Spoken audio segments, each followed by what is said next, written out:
Years ago, over 43 years ago, our son was going to be born, our first child, and we didn't have an instruction booklet that came with him or anything, but I got to thinking about the baby classes that we went to.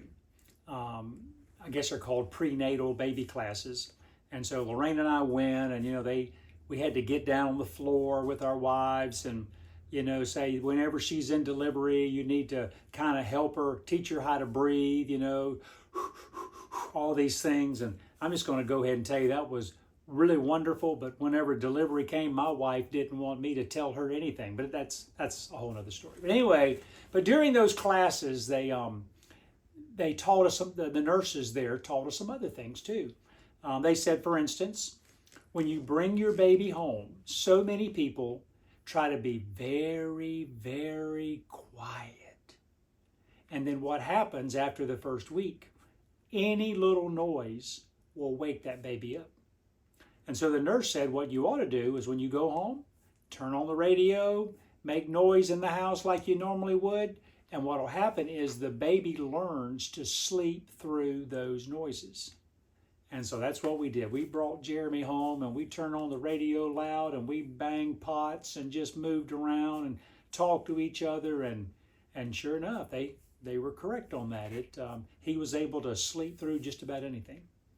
And then the doctor assigned for him to drink Similac with iron. And I'm telling you, after just a little bit, he would cry. We just couldn't get him to stop crying. And they said, oh, he's got colic. You'll just have to live through it, blah, blah, blah.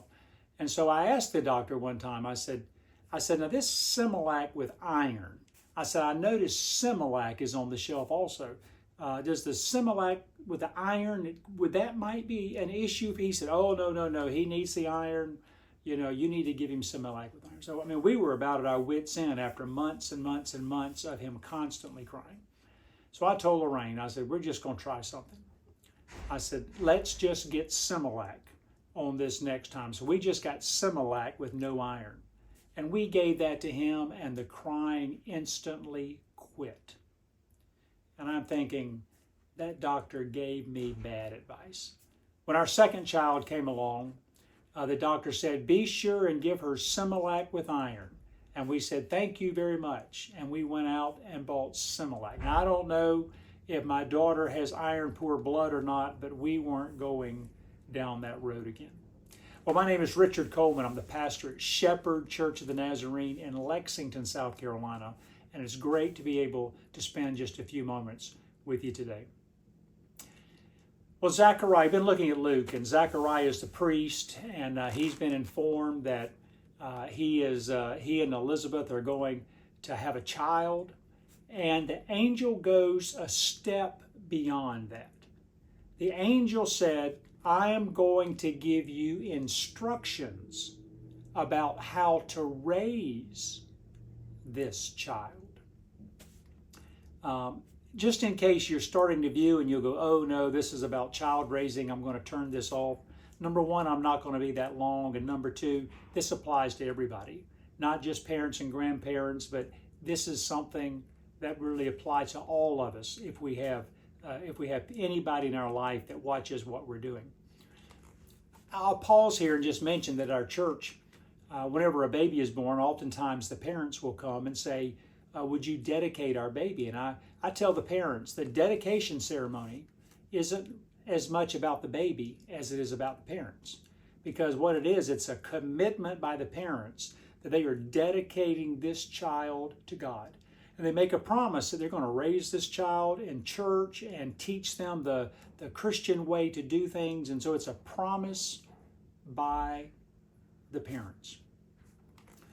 And so that's what the angel basically had told Zechariah. You need to do this, this, this, this, and this. You make sure this child is raised properly. So I was thinking about some of those things. If I were to give a young parent advice, what would be the advice that I would give them about raising a child? And I think some of those is pretty simple things like how important it is to be able to attend church.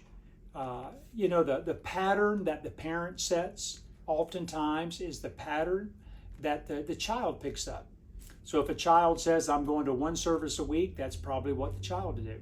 If the parent says, I think I'll go twice a month and vacation the other two, then that's probably what the child will do. We learn things from our parents, so we need to teach them about attendance to church. We need to teach them about how to act in church, the proper way to do things. We need to teach them about tithing.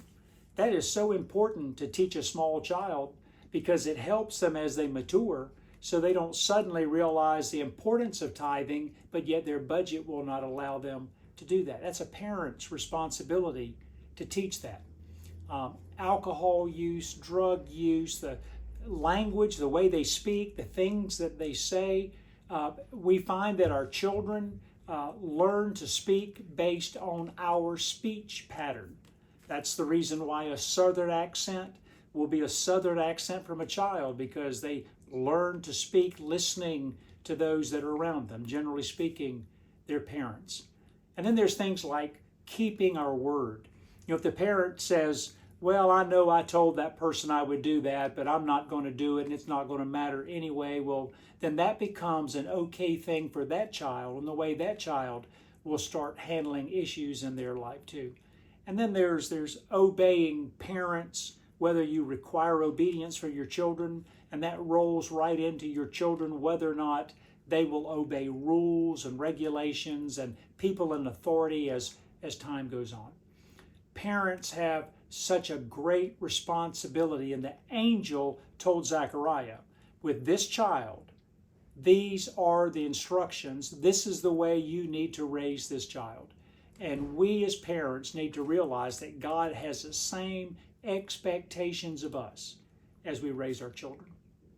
Well, Zechariah and Elizabeth, their son, John the Baptist, he ended up introducing God's Son to the world. Can you think about that? So the training that they did prepared him to make that introduction. And do you realize that we have the same responsibility? That it is our job to introduce Jesus to a world that doesn't know him. And so my responsibility goes beyond just me doing that. My responsibility continues in teaching my children and teaching my grandchildren, the people that are in church or whatever it may be. It's my responsibility when they look at me that these are the things that they see in my life.